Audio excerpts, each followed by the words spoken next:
మెదక్ జిల్లా వెల్దుర్తి మండలంలో BRS MP అభ్యర్థి వెంకటరామిరెడ్డితో కలిసి మాజీ మంత్రి తన్నీరు హరీష్ రావు భారీ రోడ్ షో నిర్వహించారు. ఈ సందర్భంగా ఏర్పాటు చేసిన కార్నర్ సమావేశంలో హరీష్ రావు మాట్లాడారు. కాంగ్రెస్ పార్టీ ఇచ్చిన హామీలు నెరవేర్చడంలో పూర్తిగా విఫలమైందని విమర్శించారు.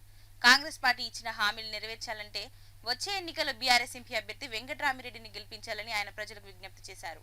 ఈ కార్యక్రమంలో ఎమ్మెల్యే వాక్టి సునీత లక్ష్మారెడ్డి, మండల అధ్యక్షుడు భూపాల్ రెడ్డి, నాయకులు పాల్గొన్నారు. మీ ఉత్సాహం అప్పటి నుంచి చూస్తా ఉన్నా. మీ ఊపు చూసినాక 1,00,000 ఓట్ల మెజార్టీతో వెంకటరామిరెడ్డి గెలుపు ఖాయమని నాకు అర్థమైతా ఉంది. ఇప్పుడే చిన్నశంకరంపేట మీటింగ్ చేసుకొని వచ్చిన. చిన్నశంకరంపేటలో ఇసుకేస్తరాలని జనం వచ్చింది. ఒక్క చెల్లెకు కాంగ్రెస్ వాడు 10,000 రూపాయలు బాకీ పడ్డాడు. ఎవరన్నా కాంగ్రెస్ వాడు ఊళ్ళకి వచ్చి అక్క జిల్లాల ఓటు అడిగితే సీపురు గట్టలు పట్టుకొని బిడ్డ 10,000 ఇచ్చి మాట్లాడాలని చెప్పాలి, బుద్ధి చెప్పాలి.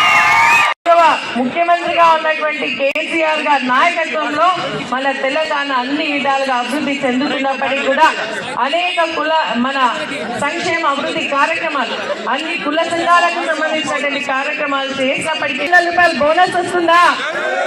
కళ్యాణ లక్ష్మి మీద కేసీఆర్ ఇస్తుందని ఎందుకు ఉంచాలా? ఇంకొక కులం బంగారం ఇస్తామన్నది ఇచ్చిందా ఎవరికైనా? అభ్యర్థులు ప్రధాన పార్టీలలో ఎవరు ఏ విధంగా ఉన్నారు, ఎవరు ఏ విధంగా ఉన్నారు, ఎవరు ఏ పని చేస్తారని అన్ని తెలిసిన వ్యక్తిగా మీ అందరి